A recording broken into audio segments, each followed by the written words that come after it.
पूछ रहे हैं, करें तो उनकी तरफ से इजाजत है। आ रहे हैं।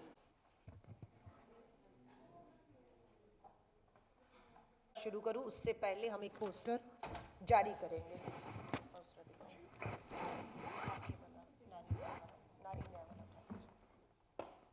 ये नहीं, ये उठाइए।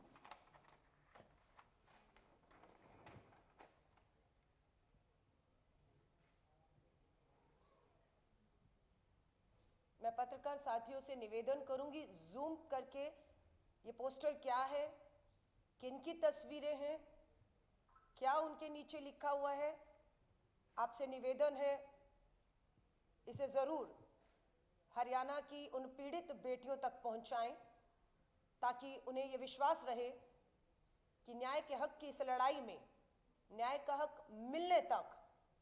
कांग्रेस की महिला अध्यक्ष अलका लांबा जी हमारे बीच में मौजूद है और वो अभी अपने संबोधन से आपको सारी चर्चा में बताएंगी।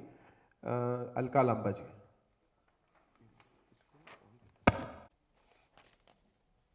मेरे 3 दिवसीय दौरे के तहत चंडीगढ़ कांग्रेस महिला कांग्रेस की कार्यकारिणी की बैठक नारी न्याय सम्मेलन सफलतापूर्ण हुए। कल मैं पंजाब महिला कांग्रेस की हम लोगों ने कार्यकारिणी की प्रदेश कार्यकारिणी की बैठक ली और हम लोगों ने नारी न्याय सम्मेलन किया। बेहद ही कामयाब सम्मेलन कल पंजाब कांग्रेस भवन में रहा। आज हरियाणा प्रदेश महिला अध्यक्ष सुधा भारद्वाज जी मेरे साथ हैं। राष्ट्रीय अध्यक्ष बनने के बाद हरियाणा का ये मेरा पहला दौरा है और आज हमारी अभी प्रेस वार्ता के बाद स्टेट एग्जीक्यूटिव मीटिंग है। हमारी सारी जिला अध्यक्ष प्रदेश पदाधिकारी आ चुकी है और हम आज यहाँ पर बैठकर 2, 3, 4 घंटे जो भी समय लगेगा महिला कांग्रेस के संगठन को मजबूत करने पर जो है वो हमारा पूरा फोकस रहेगा। उसके बाद प्रदेश कार्यालय में ही हमारा नारी न्याय महिलाओं का सम्मेलन भी होगा और आगे का रास्ता ये है कि हम हरियाणा के हर जिले में नारी न्याय सम्मेलन आयोजित करने जा रहे हैं। ये नारा हमारे नेता श्री राहुल गांधी जी ने, पहले यात्रा थी भारत जोड़ो यात्रा, दक्षिण से उत्तर कन्याकुमारी से कश्मीर तक 4000 किलोमीटर का सफल एक यात्रा रही। उसके लिए हम तहे दिल से लोगों का धन्यवाद करते हैं। वो यात्रा हरियाणा से भी गुजरी।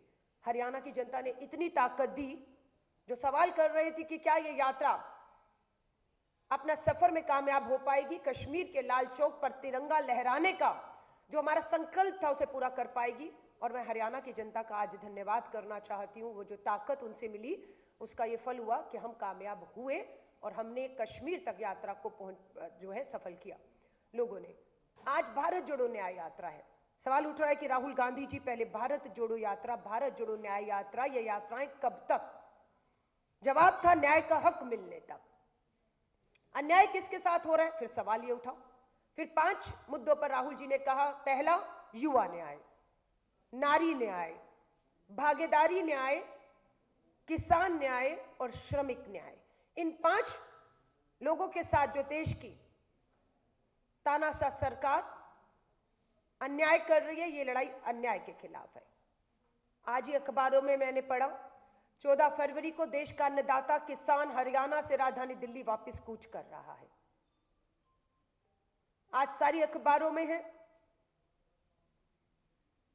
युवा न्याय के तहत 1.5 लाख युवा जो मां भारती की सेवा के लिए सेना में जाना चाहता था, जिसकी पूरी भर्ती, फिजिकल, मानसिक ट्रेनिंग पूरी हो चुकी थी, सिर्फ भर्ती का इंतजार था, वो सभी युवा अन्याय का जो है सामना कर रहे हैं। उनकी भर्तियां रद्द कर दी गई, सेना को ठेके की नौकरियों पर 4 साल की छोड़ दिया गया और नौजवानों से, शहीदों से शहीद का दर्जा,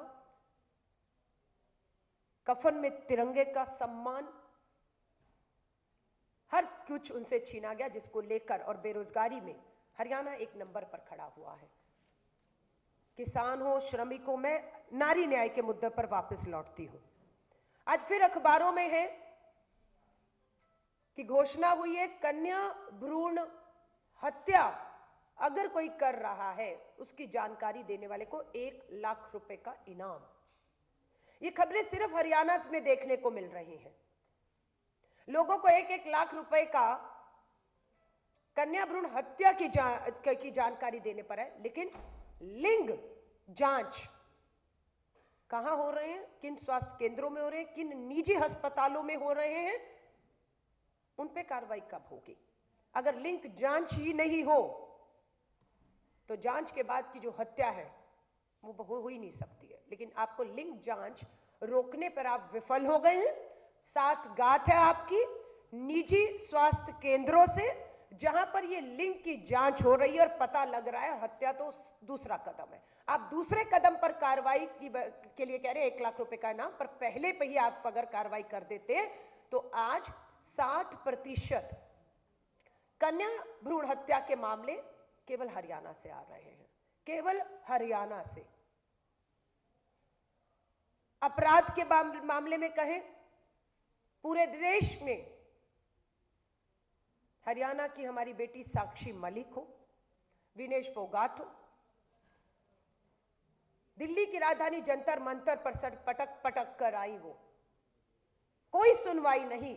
बेटी बचाओ के नारे देने वाले प्रधानमंत्री जी, मेडल जब साक्षी मलिक ने जीता आपने उसको आमंत्रित किया, लेकिन आज जब उस बेटी के गले में मेडल के साथ आंसू हैं, मिलने का समय मांग रही है, अभी तक आज तक मिलने का समय नहीं है आपके पास।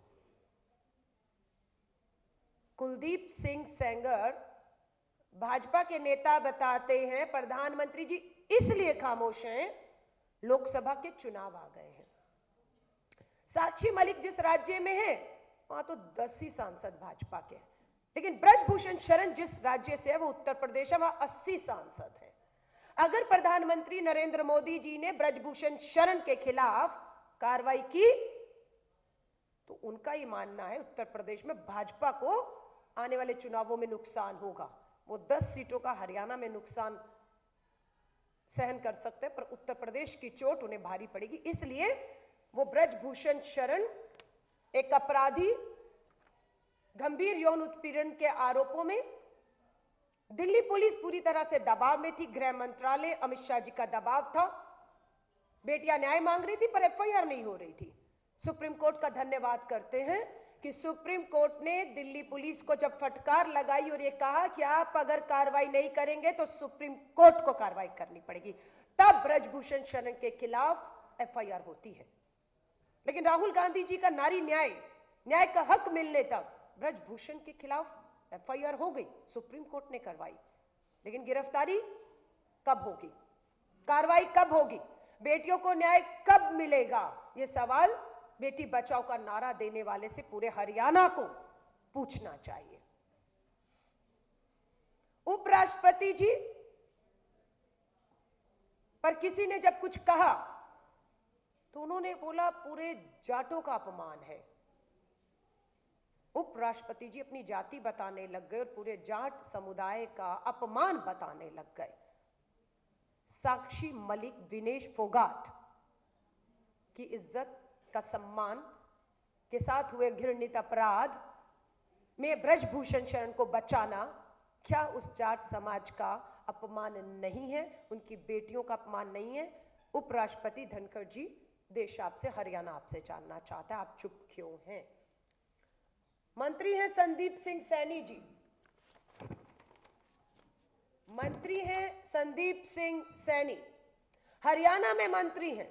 गंभीर यौन उत्पीड़न के आरोप हैं उन पे, लेकिन आज भी भाजपा के सम्मानित सदस्य, विधायक और मंत्री के पद पर सुशोभित हैं। हरियाणा की पुलिस भी दिल्ली की पुलिस की तरह हिम्मत नहीं दिखा पा रही, क्योंकि पूरा सत्ता का उन पर दबाव है।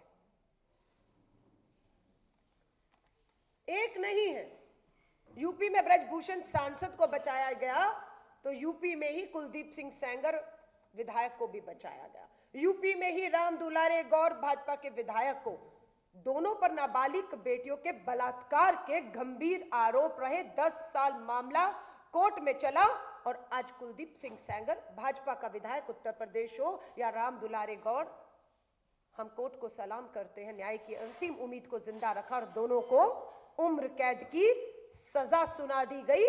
दोनों जेल में हैं और हम ये सुनिश्चित करेंगे कि हरियाणा की सरकार की तरह जिस तरह से वो एक और हत्या और बलात्कार के आरोपी को बार बार पैरोल पर छोड़ती है, बार बार पैरोल मिलती है एक बलात्कार और हत्या के आरोपी को।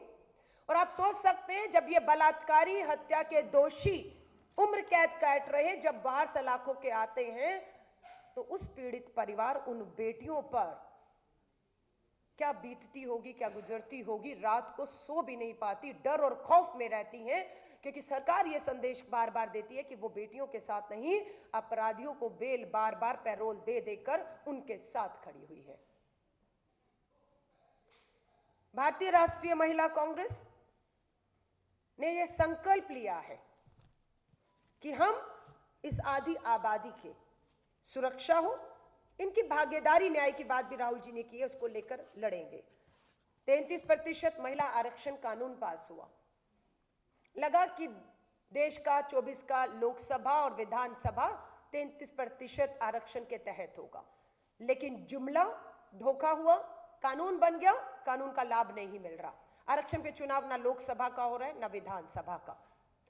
कांग्रेस का यह कहना है कि 24 में कांग्रेस और इंडिया अलायंस की सरकार बनते ही हरियाणा वो पहला राज्य है जहां पर विधानसभा चुनाव होने हैं। 24 में केंद्र में कांग्रेस इंडिया अलायंस की सरकार बनते ही हरियाणा पहला राज्य होगा जहां पर 33% आरक्षण के तहत विधानसभा चुनाव कराएंगे। वो पहले राज्यों में शामिल हो जाएगा, और ये 5-10 साल बाद नहीं, ये 24 में ही होगा, इन्हीं हरियाणा के चुनाव में होगा। कांग्रेस को बहुमत मिलते ही, सरकार बनाते ही, ये हमारा संकल्प है।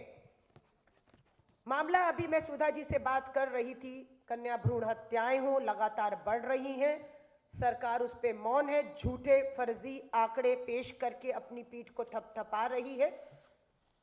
लेकिन पानीपत का गैंग रेप, पानीपत के गैंग रेप होता है। मुझे इस बात की खुशी है कि मेरी बहन महिला अध्यक्ष पीड़ित परिवार तक पहुंचने में कामयाब हुई, पीड़िता और उसके परिवार को मिली। लेकिन हम मांग करते हैं कि इस गैंग रेप के अपराधियों को बचाने का काम भाजपा की सरकार हरियाणा या दिल्ली की ना करे तो बेहतर होगा। फास्ट ट्रैक में मामला चलाकर 3 महीने के अंदर एक बलात्कारी को फांसी के तख्ते पर चढ़ाए, उससे उनकी नीयत साफ दिखेगी कि वो सच में एक बार फिर अपराधियों के साथ खड़े हैं या बेटियों के साथ खड़े हैं। और बेटियों की इस न्याय की लड़ाई में 3 महीने में फास्ट ट्रैक कोर्ट में केस चलाकर हम बलात्कार गैंग रेप के दोषियों को फांसी की मांग करते हैं, और हम देखना चाहते हैं ये होता है या नहीं होता है। पोस्टर जो मैंने आपको दिखाया है, केंद्र में ये जितने अपराधी हैं, ये आम अपराधी नहीं है, ये भाजपा के विधायक हैं, भाजपा के सांसद हैं, भाजपा के मंत्री हैं। और केंद्र में कौन है? केंद्र में देश के प्रधानमंत्री नरेंद्र मोदी जी हैं। इनके साथ जो शख्स खड़ा है, या यहां पर महिला बाल विकास मंत्री के साथ जो शख्स खड़ा है, कौन है ये? प्रधानमंत्री जी के संसदीय क्षेत्र वाराणसी में BHU में पढ़ने वाली IIT की छात्रा के सामूहिक बलात्कारी है ये, जो प्रधानमंत्री जी के साथ है, निजी वार्ता कर रहा है, और जो देश की महिला बाल विकास मंत्री के साथ है। BHU की बेटी के साथ प्रधानमंत्री जी के संसदीय क्षेत्र में सामूहिक बलात्कार होता है, और फिर बलात्कार करने वाला कोई और नहीं, बेटी बचाओ का नारा देने वाली भाजपा के IT सेल से जुड़े हुए ये 2 लोग हैं, जिनकी तस्वीरें हैं। इनकी गिरफ्तारी नहीं हुई सामूहिक बलात्कार करने के 3 महीने बाद भी। पूछा कहां थे, क्यों उत्तर प्रदेश पुलिस ने हरियाणा पुलिस की तरह, दिल्ली पुलिस की तरह दबाव में आते हुए कार्रवाई नहीं की? बोला ये मध्य प्रदेश में चुनावों में भाजपा की लाडली बहना योजना का प्रचार प्रसार कर रहे थे, वो वहां व्यस्त थे, इसलिए गिरफ्तारी नहीं हुई। लाडली बहना का प्रचार IT के ये लोग सोशल मीडिया पे कर रहे थे, इसलिए। और जैसे ही चुनाव खत्म हुआ, सत्ता सरकार बन गई, ये लोग वापस लौटे। आंदोलन बीएचयू का मीडिया ने बिल्कुल नहीं दिखाया, सिर्फ सोशल मीडिया में वो बेटी लड़ती रही और इनकी गिरफ्तारी हुई। अब वो जेल में है, पर ये दावा करते हैं इनका परिवार अपराधियों का कि आप इनका बाल भी बाका नहीं कर सकते हैं। क्यों? क्योंकि इनके नेता ब्रजभूषण शरण है, इनके नेता संदीप सिंह है। जब उन पे आंच नहीं आई तो इन पे आंच कैसे आएगी? वो बचाएंगे इन्हें, उन्हें प्रधानमंत्री जी बचा रहे हैं, ब्रजभूषण शरण, संदीप सिंह को, और इन्हें बचाने का काम ये करेंगे। ये चेन चल रही है। भारतीय राष्ट्रीय महिला कांग्रेस की जिम्मेदारी मेरे कंधे पर अभी 1 महीना भी नहीं हुई आई है, और इस पिछले कुछ दिनों में मैं देश के 15 से 18 राज्यों का दौरा कर चुकी हूं। मात्र 22 दिनों में, 25 दिनों में 16 राज्य, मणिपुर से होते हुए अरुणाचल, ईटानगर, गुवाहाटी, असम, बंगाल, बिहार, छत्तीसगढ़, झारखंड करते हुए मुंबई, महाराष्ट्र से होते हुए चंडीगढ़, पंजाब से होते हुए आज मैं हरियाणा में हूं। हम बैठने वाले नहीं हैं, हम डरने वाले नहीं हैं। मुझ पे भी एफआईआर हुई कि मैं कुलदीप सिंह सेंगर, नाबालिग बेटी के बलात्कारी के ऊपर बोली क्यों हूं। मुझ पे एफआईआर है। 14 तारीख को जा रही हूं, यहीं से चंडीगढ़ से सीधा लखनऊ उतर रही हूं। दम हो तो हाथ लगाइएगा। ये लड़ाई भारतीय राष्ट्रीय महिला कांग्रेस इस आदि आबादी के हक, अधिकार, इनके आर्थिक सशक्तिकरण, राजनीतिक सशक्तिकरण, सामाजिक न्याय, सामाजिक सशक्तिकरण, इनकी भागीदारी को लेकर पूरी तरह से अब सड़कों पर उतरेगी। और मैं मीडिया का हाथ जोड़कर निवेदन करती हूं, बेटी बेशक हरियाणा की हैं, लेकिन ये बेटियों ने देश का नाम रोशन किया है। ये हरियाणा की बेटी एक राज्य की बेटी हो सकती है, पर इन बेटियों ने, अभी विनेश फोगाट ने भी, प्रियंका गांधी जी ने भी ट्वीट किया, जयपुर में फिर स्वर्ण पदक जीता है। जो हमारी बेटियां विश्व में बड़ों को पटकनियां दे रही थी, हमें गौरवान्वित महसूस करा रही थी, तिरंगा लहरा रहा था, आज वो बेटियां यहां पर आंसुओं में हैं और न्याय की कोई उम्मीद दूर था। सर कोई कह रहा है हमने लिखा, हमने बोला, हमने किया, पर सत्ता को, इस घमंडी सत्ता को, इस तानाशाह सत्ता को हम अब तक झुकाने में कामयाब नहीं हुए। पर इसका यह मतलब नहीं है हम कामयाब नहीं होंगे। किसान अन्नदाताओं के सामने ये तानाशाह सत्ता घुटनों पर आई। बेशक 1 साल आंदोलन चला और 700 किसान शहीद हुए, लेकिन हमने झुकाया। हम झुकाएंगे। देश के युवा न्याय के तहत सेना के ठेके की अग्निपथ भर्ती योजनाओं को रद्द करके पक्की भर्तियां की बहाली के लिए हम इस सरकार को घुटनों पर जवान के सामने भी लाएंगे। हम इस सरकार को देश की आधी आबादी बेटियों के सामने घुटनों पर लाएंगे और ये अपराधी जेल जाएंगे। लाजिम है, हम भी देखेंगे। तो आज का मेरा पूरा जो है मकसद यही था कि हरियाणा की 10 साल पूरा करने वाली केंद्र और भाजपा की सरकार को चेतावनी देकर जा रही हूं। खट्टर जी मुख्यमंत्री हो 10 साल से, आज जो हालात हैं, महिला कांग्रेस की पूरी इस आंदोलन की धुरी और केंद्र देश में हरियाणा होने जा रहा है। जो कुछ अब हरियाणा में होगा वो देश की आधी आबादी देखेगी। यहीं से पूरा देश अब आगे की लड़ाई आधी आबादी लड़ेगा। अब ये धुरी दिल्ली नहीं होगी, ये धुरी हरियाणा की तरफ घूम रही है। और यहां से अब हमने फैसला कर दिया, आने वाले समय में हमारे 20 फरवरी से पहले हर जिले में नारी न्याय सम्मेलन होंगे। मकसद ये है कि वो हर जिले में जब नारी न्याय सम्मेलन होगा, उस जिले में कोई भी हमारी बहन पीड़ित है, शोषित है, अन्याय झेल रही है, न्याय नहीं मिल रहा, सुनवाई नहीं हो रही है, किसी भी तरीके से हम उन बहनों तक इस नारी न्याय सम्मेलन के तहत पहुंचेंगे, उन्हें हम अपने साथ जोड़ेंगे। अब उन बहनों को जोड़ने के लिए नारी न्याय के तहत राहुल गांधी जी और हमने एक नंबर जारी किया है कि जिनके साथ अन्याय हुआ है उन्हें हम न्याय योद्धा बना रहे हैं और हम उन्हें ताकत देंगे कि वो नारी न्याय के तहत न्याय योद्धा बनकर इस लड़ाई को लड़े और महिला कांग्रेस पूरी ताकत बनकर, उनका कवच बनकर इस लड़ाई को न्याय का हक मिलने तक लड़ेगी। मैं मिस कॉल नंबर हरियाणा की तमाम बहनों के लिए बताना चाहती हूँ जो अपने आप को हमसे जोड़कर न्याय योद्धा बनकर अन्याय के खिलाफ न्याय की इस लड़ाई में शामिल होना चाहते हैं। नंबर है 9891802024 9891802024। इसके साथ साथ भारतीय राष्ट्रीय महिला कांग्रेस देश में कैंपेन है डोनेट फॉर न्याय। डोनेट फॉर न्याय भारतीय राष्ट्रीय कांग्रेस ने लॉन्च किया है। एक तरफ सत्ता के पास धन और बल की कमी नहीं है, पूंजीपति मित्रों के जिनके 10 लाख करोड़ के कर्ज मात्र पिछले 5 साल में माफ किए हैं, धन की कोई कमी नहीं है। भाजपा सत्ता में है और हम इसकी काट के लिए जनता में जा रहे हैं।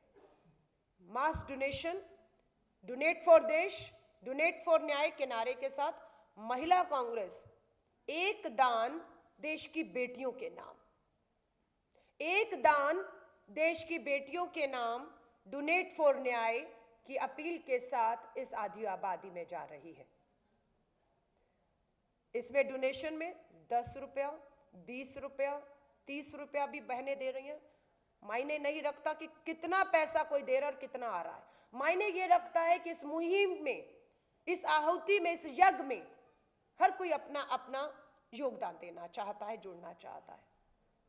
और ये जितना भी एक दान देश की बेटियों के नाम आएगा वो राजनीतिक तौर पर पार्टी संगठन में उसका 1 भी रुपया खर्च नहीं किया जाएगा।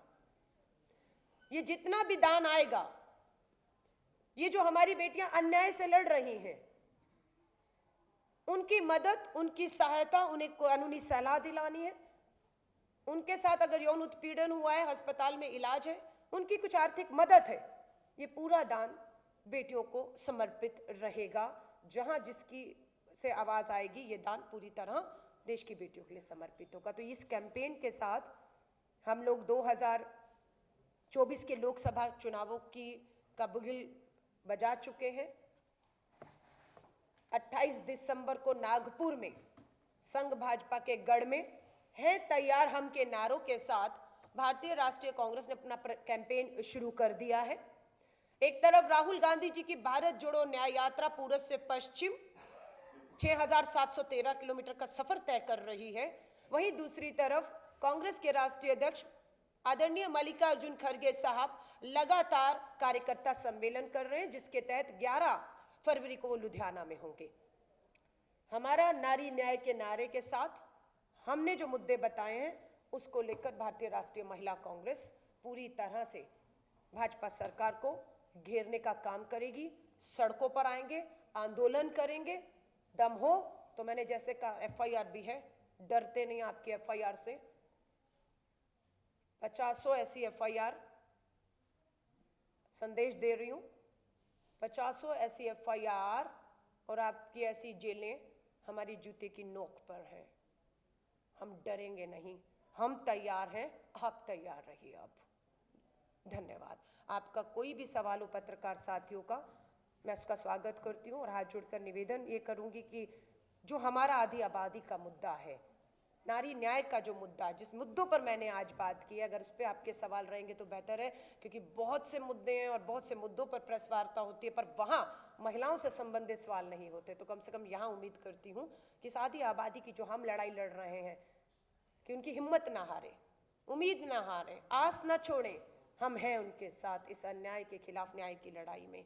सब ये संदेश मैं चाहती हूँ आपके माध्यम से कम हरियाणा की एक एक बेटी बहन तक पहुँचे, घर तक।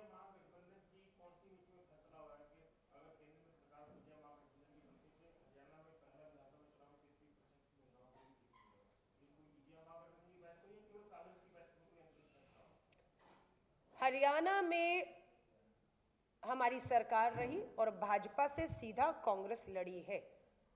हरियाणा के अंदर अगर मैं बात करूं तो इंडिया अलायंस का यहां पर बंगाल में आप कह सकते हैं, तमिलनाडु में, झारखंड में, उत्तर प्रदेश में, बिहार में, महाराष्ट्र में बिल्कुल इंडिया अलायंस के 2-2, 3-3 दल हैं और केरला तक में हमारी लगातार बात है। लेकिन जहां तक आपकी बात हरियाणा की है, यहां पर कांग्रेस पूरी तरह से जो है भाजपा से सीधे टक्कर दे रही है और यहां पर हमारा वायदा है कि केंद्र में सरकार बनेगी तो ये पूरी इंडिया अलायंस का सिर्फ हरियाणा को लेकर ही नहीं है। इंडिया अलायंस का तो ये कहना है कि 33% आरक्षण के जो रोड़े आपने अटकाए हैं, जातीय जनगणना होगी, परिसीमन होगा, 5, 10, 15 साल बाद लागू होगा, हमारा ये कहना है। और इसमें हम एकजुट आपको संसद में दिखे जब सोनिया गांधी जी का भाषण था कि ये रोड़े हटाइए और इन्हीं 24 के चुनाव में इन्हें करवाइए, जो होते हुए अभी दिख नहीं रहा है। लेकिन स्वाभाविक है ये फैसला केंद्र सरकार को लेना है और केंद्र सरकार हमारी बनती है तो ये हमारा कहना है कि महाराष्ट्र हो, हरियाणा हो, वहां पर विधानसभाएं वो पहली होंगी जहां पर महिला आरक्षण के तहत विधानसभा होगा। इसमें महाराष्ट्र में भी सहमति है और दिल्ली का फैसला, हरियाणा का फैसला कांग्रेस को करना है, जो कर चुकी है। और मुझे नहीं लगता इंडिया अलायंस के किसी भी दल को इस बात पे आपत्ति या एतराज होगा। ये फिर आप उनसे पूछ सकते हैं अगर कोई है तो मुझे नहीं मालूम है। मुकुल वासनिक जी हमारे सीनियर नेता हैं, उसमें भूपेश बघेल जी, अशोक गहलोत जी, एक कमेटी है 5 लोगों की। हर राज्यवार हमारी बैठकें हो रही हैं कि कहाँ कितनी सीटों पर, कौन सी सीटों पर किसके साथ लड़ा जाएगा। और मुझे जहाँ तक है दिल्ली में हम उस पे फैसले पर पहुँच चुके हैं। पंजाब का जो फैसला है बिल्कुल एक अलग तरीके से फैसला आपके सामने आएगा। हरियाणा का भी जो बात है वो आपके प्रभारी हमारे दीपक बावरिया जी, सीएलपी लीडर, प्रदेश अध्यक्ष उस पर आपको बता पाएंगे। पर हमारा जो दल एक है, अभी हम सब एक हैं, एक साथ लड़ रहे हैं। स्वाभाविक है 24 में जो भी नंबर आएगा इंडिया अलायंस का, उस पे आगे का रास्ता तय होगा। मुझे ये नहीं मालूम है, कल स्क्रीनिंग कमेटी दिल्ली की मीटिंग है और मैं कल दिल्ली नहीं, पंजाब में लुधियाना में अध्यक्ष जी की रैली में रहूंगी। पर बहुत जगह हमारे फैसले एलाइज के साथ हो चुके हैं, उसकी घोषणा आधिकारिक रूप से आपके सामने जल्द आ जाएगी।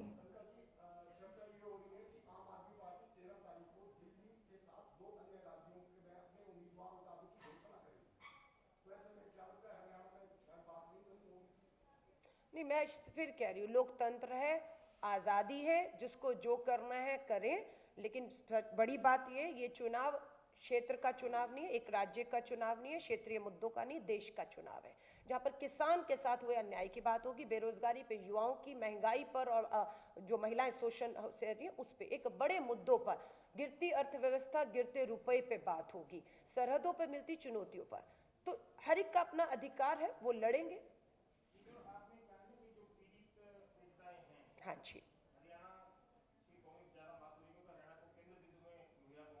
बिल्कुल बिल्कुल।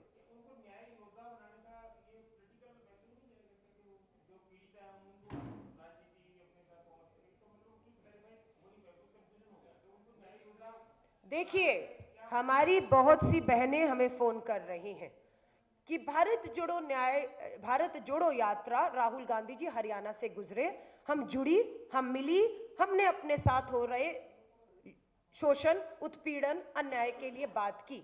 लेकिन ये जो भारत जोड़ो में न्याय शब्द जुड़ा है, भारत जोड़ो न्याय यात्रा जो पूर्व से पश्चिम में, जो हरियाणा से नहीं गुजर रही, मुझे उसके साथ जुड़ना है, मुझे जुड़ना है। मुझे अपनी उन बहनों के लिए लड़ाई लड़नी है जिनको न्याय नहीं मिल रहा। हम उन बहनों के लिए ये नंबर जारी किया है, ये उन बहनों के लिए नंबर जारी किया है।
No no no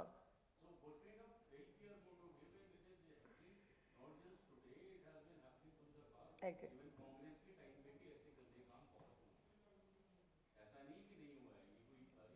sir Bhajpa की सरकार है, कांग्रेस की सरकार है, मैं ये नहीं कह रही सरकारें कराती हैं, सरकारें रोक सकती हैं। हाँ जी।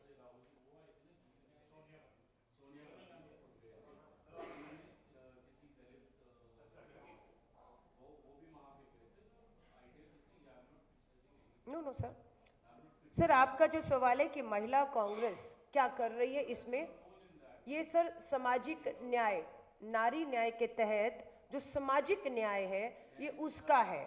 आपने कहा जो महिलाएं पीड़ित हैं, जिनके साथ गलत हुआ है न्याय की लड़ाई में, हम उनकी मदद क्या कर रहे हैं।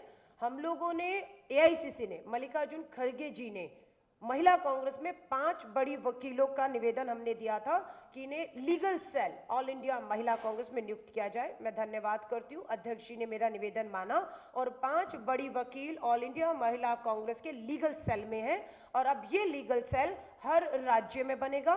ये बड़ी वकील हर राज्य से हम लीगल सेल में ले रहे हैं। उनका काम सिर्फ ये होगा कि किसी राज्य में अपराध अगर हुआ है उस पीड़िता तक पहुंचना, उसे हर तरीके की कानूनी मदद देना, पुलिस प्रशासन पर दबाव बनाना कि उस पे कार्रवाइयां जल्दी हो, फास्ट ट्रैक कोर्ट गठित हो, सुनवाइयां 3 महीने में या चार्जशीट देकर सजाएं हो।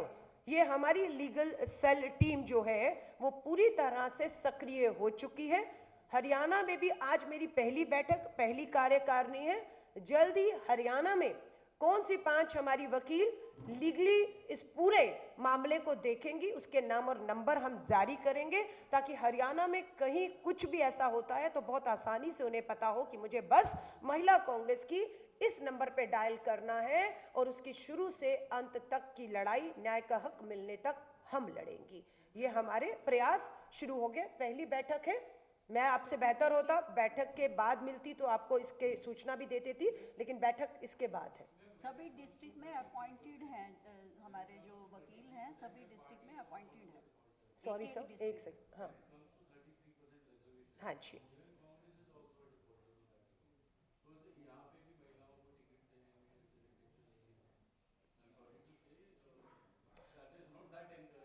नहीं नहीं सर, मेरी बात सुनिएगा, 90 विधानसभाएं हैं और अगर महिला आरक्षण कानून लागू हो जाता तो आप बताइए कितनी महिलाएं विधायक इसी 24 में हो जाती और विधानसभा पहुंच जाती हो और साक्षी मलिक जैसों को दिल्ली की ठोकरें ना खानी पड़ती, है ना। लेकिन सच्चाई है कि महिला आरक्षण कानून को लागू होने से रोका गया।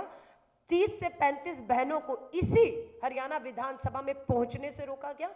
हमारी बात करेंगी तो मुझे अभी बताया गया कि 5 बहनें हमारी विधानसभा में हैं। 10 को टिकट मिला, 50% रिजल्ट रहा, 5 आज भी हमारी महिला विधायक विधानसभा में हैं। लेकिन हमारी अभी पूरी कोशिश है कि इन लोकसभा और हरियाणा के विधानसभाओं में 33 नहीं सर, महिला कांग्रेस की अध्यक्ष हूं, मेरा काम शुरू हो चुका है। जैसे जैसे जिला नारी न्याय सम्मेलन होंगे 50% सीटों पर 50 महिलाओं की मजबूत दावेदारी के साथ हरियाणा विधानसभा में हम पेश ही नहीं करेंगे, वो लड़ेंगी, जीतेंगे और बिना आरक्षण के भी हम दिखा देंगे। जब ठान लेंगी तो इस विधानसभा में भाजपा के ना चाहने के बाद भी पहुंचेंगी। आपने जो न्याय योद्धा की बात की है तो उसमें साक्षी मलिक, नीलेश फोगाट वगैरह न्याय योद्धा में शामिल होंगी। हरियाणा में कोई आपने न्याय योद्धा तैयार किए हैं? सर एक महिला पत्रकार बैठी हुई है, महिला है ना, और हमने एक न्याय योद्धा रजिस्टर होने के लिए एक नंबर दिया है।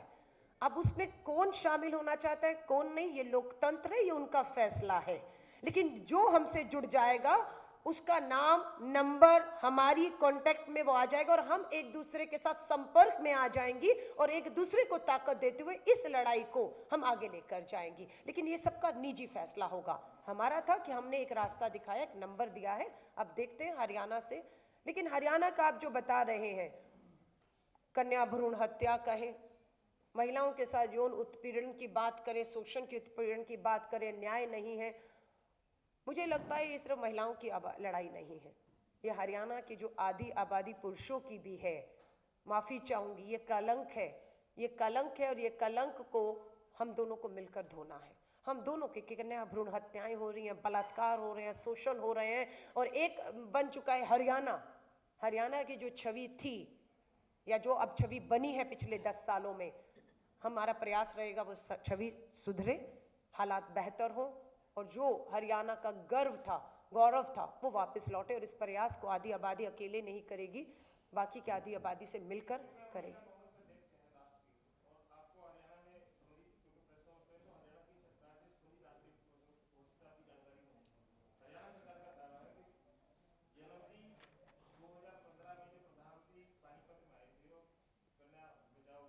बेटी बचाओ बेटी पढ़ाओ का क्या?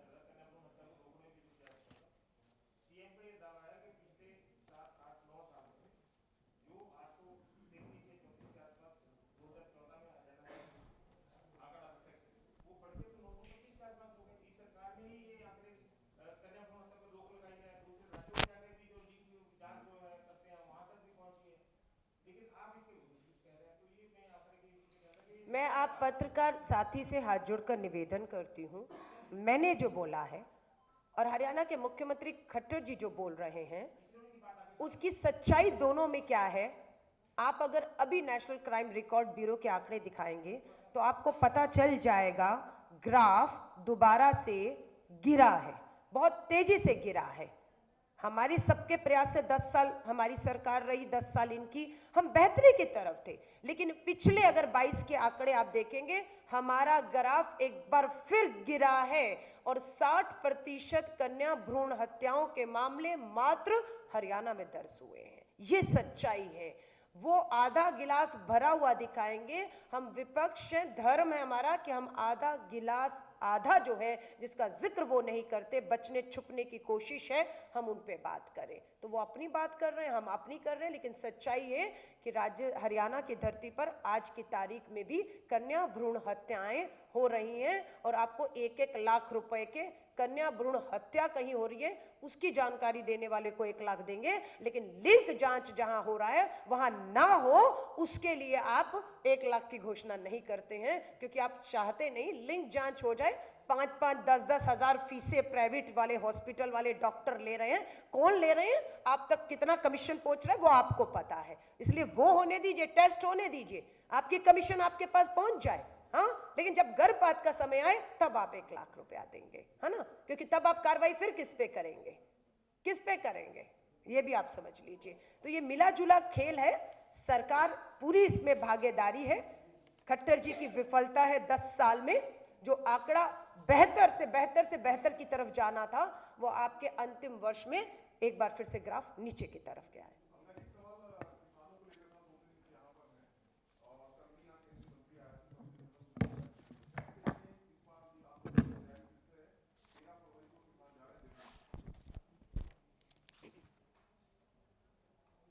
देखिए, किसान का अन्नदाता 1 साल दिल्ली की दहलीज पर बैठा। आपको पता है, जब लॉकडाउन था, तालेबंदी थी, लोकतंत्र, पार्लियामेंट बंद था, कोई चर्चा नहीं की।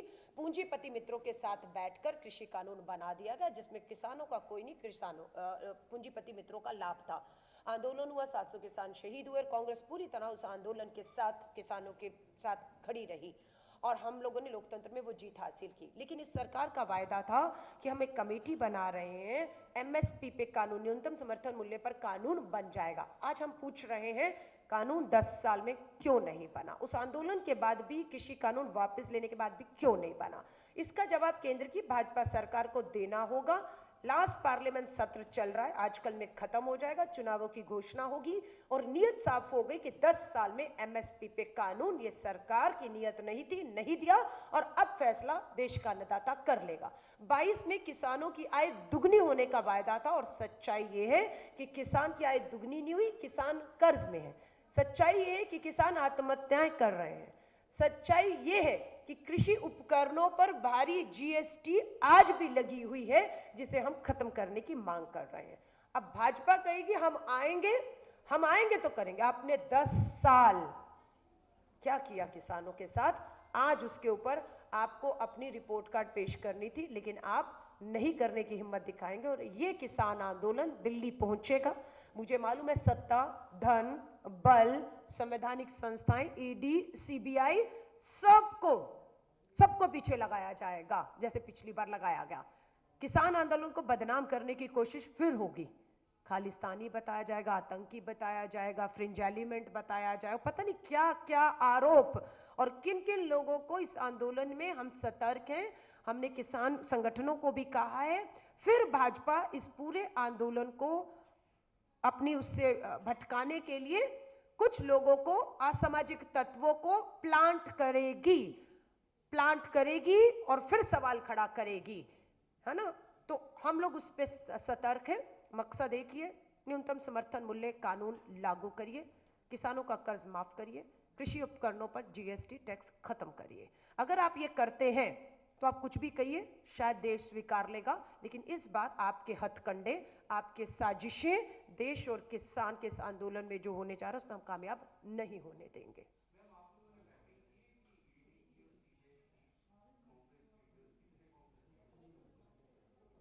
धन्यवाद सर। ये पार्लियामेंट में सवाल पूछा गया कि पिछले 10 साल में ईडी ने कितने मामले दर्ज किए और कितने विपक्ष पे दर्ज हुए, कितने सत्ताधारियों पर, कितने नॉन पॉलिटिकल पर। आंकड़ा आता है 95% मामले ईडी ने पिछले 10 साल में मात्र विपक्षी पॉलिटिकल पार्टी और नेताओं पर दर्ज किए। 100 में से 95% मामले विपक्ष पे दर्ज हुए। सवाल दूसरा ये उठता है, 10 साल में एफआईआर हुई, मामले दर्ज हुए, चार्जशीट कितनों पर हुई? 10 साल में कितनों पर मामले चलाकर, फास्ट ट्रैक में भी चलाते तो भी 10 साल, कितनों के अंजाम तक पहुंच गए, साबित हो गए, दोषी करार दिए गए, जेल की सलाखों के पीछे भेज दिए गए और अगला चुनाव लड़ने पर रोक लगा दी गई। एक मामला नहीं है, क्योंकि सारे आरोप झूठे थे। मात्र राजनीतिक दबाव का एक हथकंडा आप अपना रहे थे कि आप समय बर्बाद करेंगे, आप नेता। और ये अभी फिर शुरू होगा सर, 24 का चुनाव है, दोबारा आप देखिएगा। राहुल गांधी जी को 55 घंटे ईडी ने बुलाया, बिठाया। राहुल गांधी ना डरे ना झुके, भारत जोड़ो यात्रा के बाद भारत जोड़ो न्याय यात्रा पे चल दिए। राहुल जी की सुरक्षा एसपीजी वापस ली गई, राहुल जी का सरकारी बंगला वापस लिया गया, राहुल जी की संसदीय सदस्यता रद्द की गई, राहुल जी को जेल भेजने की तैयारी थी। इन सब पर 10 साल से इनके प्रयास थे, पानी फिरा। और आज भी राहुल गांधी 24 का चुनाव लड़ने के लिए पूरी तरह से उत्तर से दक्षिण भारत में तैयार खड़े हैं। सो अभी ये दोबारा शुरू होगा खेल। अभी इन्हीं दिनों में नहीं सर, झारखंड में देखिए, झारखंड की चुनी हुई लोकतांत्रिक सरकार को, हेमंत सोरेन को ईडी ने बुलाया, बिठाया और उन्हें जेल भेजने की तैयारी थी। इस्तीफा हो गया, लेकिन मुख्यमंत्री की शपथ दूसरी नहीं होने दी। हम सब ने लोकतंत्र में दबाव बनाया। 81 सांसद झारखंड के हैं, 48 सांसद गवर्नर के घर के बाहर खड़े हो गए और गवर्नर को झुकना पड़ा। शपथ हुई, आज हमने सरकार बचाई। नए मुख्यमंत्री राहुल गांधी जी के साथ भारत जोड़ो न्याय यात्रा में चल रहे थे। यही काम उन्होंने चंडीगढ़ में किया। 20 पार्षद मेयर का चुनाव करने के लिए इंडिया, आम आदमी और कांग्रेस के थे। आपने क्या किया? सुप्रीम कोर्ट ने कहा ये लोकतंत्र की हत्या है। सुप्रीम कोर्ट ने कहा मेरी नजर है, मैं देख रहा हूं। ये लोकतंत्र शर्मसार, सरेआम सत्ता, धन, बल और संवैधानिक संस्थाओं के दम पर भाजपा कर रही है। ये सिर्फ राजनीतिक दलों का नुकसान नहीं है। हम राजनीतिक दल एक चुने हुए जनप्रतिनिधि हैं जो लोगों की आवाज बनकर उनके मुद्दों को पार्लियामेंट में उठाते हैं। आप उस आवाज को खामोश करने की कोशिश कर रहे हैं और ये किसी कीमत में होगा नहीं। हमें मालूम है 10-15 लीडर हमारे, राजस्थान के पूर्व मुख्यमंत्री, छत्तीसगढ़ के पूर्व मुख्यमंत्री, कर्नाटका के उप मुख्यमंत्री, पूरी एक लिस्ट भाजपा ने तैयार कर रही है। जैसे ही चुनावों की तारीख की घोषणा होगी, हमारे हर बड़े नेता को ईडी बुलाकर घंटों बिठाने वाली है और बंद कमरों में कोई सवाल नहीं, कोई पूछताछ नहीं, कोई आरोप, कोई सबूत नहीं। उन्हें आदेश है, वो खुद बताते हैं बंद कमरों में, हमें आदेश है सिर्फ आपको बुलाना है, नोटिस देना है और घंटों आपके बर्बाद करने हैं कि आप खुले में इस भाजपा की तानाशाह सरकार और प्रधानमंत्री जी से सवाल ना कर पाए। इसलिए हम पर दबाव है कि आप जितने भी बड़े लोग, चेहरे हैं, नेता हैं, बड़ी सभाएं कर सकते हैं, उन्हें बंद करना है। उनके खाते, उनके बैंक के खातों को सीज करने के लिए आदेश आ चुके हैं, क्योंकि ये चुनाव पर एक तरफ पूंजीपति मित्रों का धन और बल लगेगा और दूसरी चोट हमें वहां करने की कोशिश है। इसलिए हम बहुत ज्यादा निर्भर जो है इन चीजों पर ना होकर राहुल गांधी जी के रास्ते पर चल रहे हैं। भारत जोड़ो न्याय यात्रा, नारी न्याय यात्राएं और आंदोलन लोगों के बीच में है। उसके बाद हमें परवाह नहीं, हमारे पास पैसा है नहीं है, मीडिया, सोशल मीडिया, संवैधानिक संस्थाएं। सर आप लोकतंत्र में सवाल तो पूछिए, चुनाव आयोग से कोई पत्रकार कोई आर्टिकल लिखकर पूछ लीजिए कि मुख्य चुनाव आयुक्त क्या मजबूरी है, लोकतांत्रिक संवैधानिक संस्था है, देश का चुनाव 24 का खड़ा है, 90 करोड़ लोग वोट करेंगे और विपक्षी दल कांग्रेस, इंडिया अलायंस के दल 5 महीने से आपसे मिलने का समय मांग रहे हैं, 5 महीने से, और आप 5 महीने से मुख्य चुनाव आयुक्त संवैधानिक पद पे बैठे। क्या दबाव है आप पर, क्या मजबूरी है आपकी कि आप मिलने का समय नहीं दे रहे हैं? तो यहीं से आप समझ जाइएगा खेल कितना बड़ा होने वाला है। चुनाव आयुक्त की नियुक्ति पर फैसला हुआ, अकेले सरकार नहीं करेगी, मुख्य न्यायाधीश, प्रधानमंत्री और नेता विपक्ष एक पैनल करेगा कि मुख्य चुनाव आयुक्त और 2 सदस्य कौन होंगे। 150 सांसदों को लोकसभा से आपने निलंबित कर दिया। 75 साल आजादी के आज तक नहीं हुआ कि एक ही बार में 75 विपक्ष के सांसदों को 75 साल में कि 150 सांसदों को आप सस्पेंड कर दें। मनमाने तरीकों से बिल लेकर आए कि मुख्य चुनाव आयुक्त की नियुक्ति से मुख्य न्यायाधीश को बाहर कर दिया जाता है। वो मुख्य न्यायाधीश जो देश के न्याय दे रहा है और जिससे न्याय की उम्मीद है, उस पर आपको विश्वास नहीं, आप उसको बाहर करते हैं। और कल प्रधानमंत्री जी के आवास पे बंद कमरे में 24 से पहले चुनाव आयुक्त कौन होगा इसकी मीटिंग भी हो गई है, इसका फैसला भी हो गया है। नेता विपक्ष को होना था लेकिन उसमें 3:2 से फैसला होना था। प्रधानमंत्री जी, कानून मंत्री, नेता विपक्ष, बैठते ना बैठते 2 से फैसला हो गया। नया चुनाव आयुक्त जो है वही होगा जो चंडीगढ़ वाला खेल किया है। तो ये लोकतंत्र की हत्या है, ये कांग्रेस की मात्र प्रयास नहीं। हम तो 138 साल पुरानी पार्टी है, सत्ता में थे, सत्ता में नहीं है, लड़ रहे थे, लड़ रहे हैं।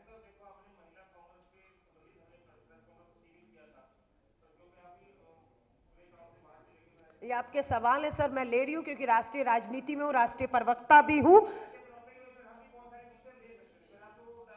मैं आपका धन्यवाद करती हूं कि आपने मेरे मुद्दे पर सवाल पूछे, लेकिन मैंने, देखिए मुझे लग रहा है, आपका धन्यवाद, पर मेरा आपसे फिर निवेदन है, मैंने जिस पे प्रेस वार्ता शुरू की, मैं आपसे धन्यवाद, अब यहीं खत्म करेंगे। आपने अच्छा कहा क्योंकि मेरा जो मुद्दा था वो कहीं ना कहीं दब जाएगा।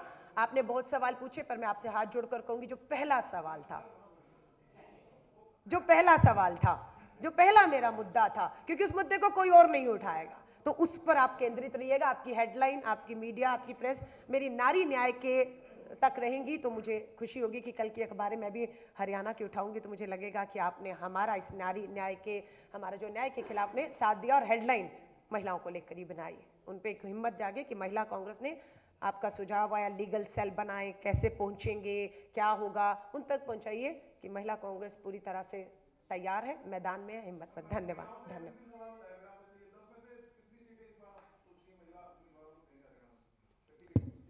आज मेरी पहली बैठक है, मैं वही कह रही हूँ, बैठक करने दीजिए। 10 की 10 सीटों पर, हर सीट पर मजबूत महिला की दावेदारी हम ठोकने वाले हैं।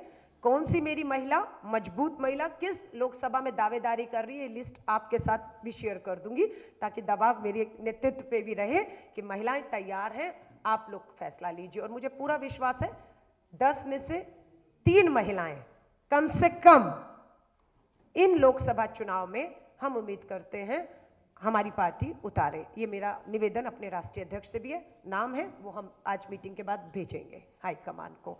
धन्यवाद, धन्यवाद, धन्यवाद, धन्यवाद।